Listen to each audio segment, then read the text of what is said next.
beef chow mein. This is beautiful. Thank you. And it really was excellent. Well, at first, a Chinese menu looks very confusing, but if you break it down to meat dishes, fish dishes, vegetable dishes, rice and sweets and so on, it very quickly makes some sort of sense. Well, similarly, as confusing as this sort of thing may appear, it's helpful to remember that in writing computer programs, there are really only 3 programming structures, and all programs are made of instructions based on these 3 ideas. A sequence doing one thing after another, a decision, or as it's called in computer jargon, a branch. If one thing is true, do this, otherwise do something else.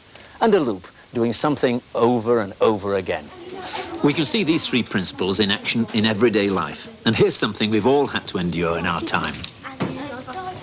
We've asked this class of junior school children to put up with a slightly artificial situation for our benefit. And we're going to write a program to mimic what they and their teacher, Malcolm Rivers, are doing.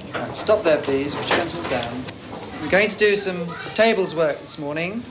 I'm going to think of 2 numbers. I want you to multiply them together in your head and then give me the answer. Claire, 6 8s. 48. That's correct. Nicholas, 3 4s. 12. That's correct. Well done. Oliver, 9 9s. 42. No, that's not correct. Simon, 8 4s. We'll break down what he's been doing into simple steps. First, a sequence, one thing after another. He's thinking of 2 numbers between 1 and 12 in his head. And of course he knows, or at least he should do, what the correct answer is. Next, he asks the question, what is the first number times the second? Then he receives an answer from a child. But now he makes a decision. If the reply the child gives is right, he says one thing.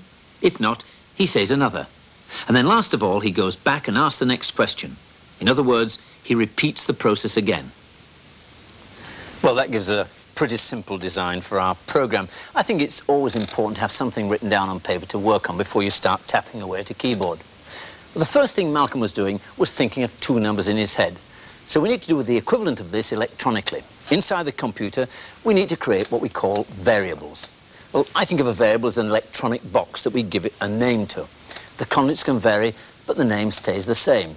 In Patrick Eager's eggs equals 57, which you found so amusing, eggs is the name of the variable, 57 is the number stored in the electronic box called eggs.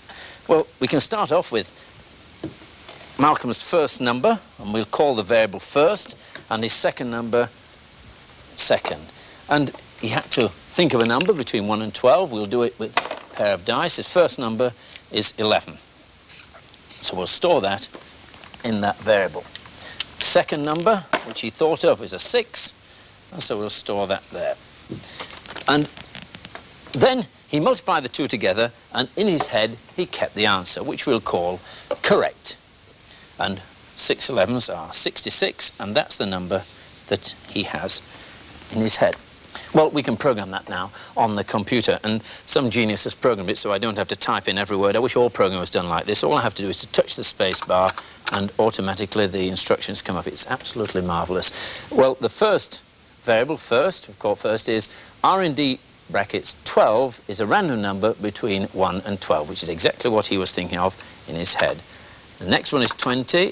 Line 20, second equals a random number between 1 and 12, and then we multiply them together to get the number he has in his mind. Correct equals first, and the asterisk means multiply times second.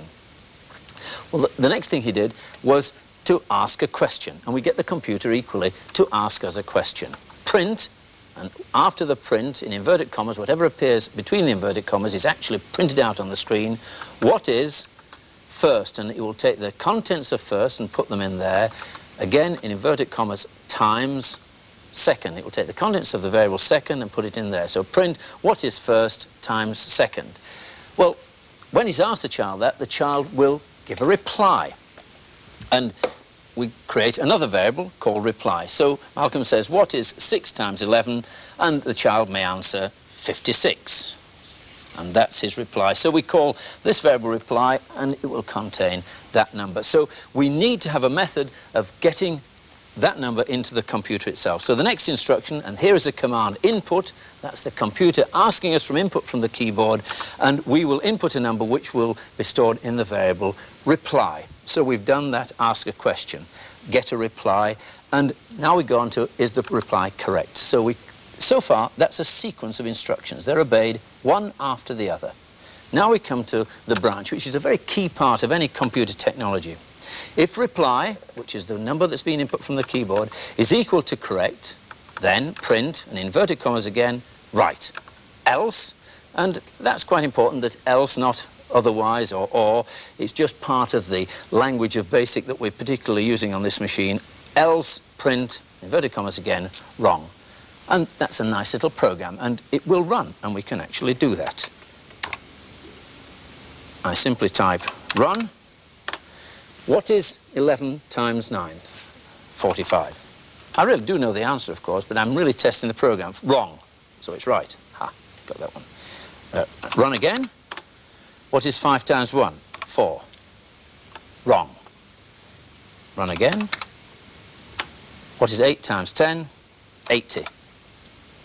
Right. So that little program is working. Now, before we make the program more sophisticated, let's ask our teacher, Malcolm Rivers, to try a different approach with his class. Now, this time when I ask your question, if you get it right, I'll tell you that's right. But if you get the answer wrong, you can have 3 goes to see if you can get it right. So keep guessing. Daniel, 6 nines. 47. No, that's not correct. Try again. 56. No, that's not correct. Try again. 59. No, that's not correct. The answer is 54. Ruth, 6. So he's going around the class from child to child, giving each one 3 chances to get the right answer. Jen, And if the answer is 4 still nines. wrong after 3 tries, he tells the child the correct value. Susan, 6 sevens. 42. That's correct. Well, I'm not sure who was testing who there, but I've got a shrewd idea those kids really did know the answers. But what we need to do now is to introduce the first of some fairly simple loops into our program. It's very boring to have to type run every time we want to run it. And what we're going to do is to repeat this loop here between print what is first times second, the question, and then if reply correct, then print right or wrong. And you can now see why we've left these gaps here between the lines, between 30 and 40. We can just number a line 35 and put repeat in there, and in line 70 until reply equals correct. And that program would then go on repeating itself and repeating itself until we got the correct answer.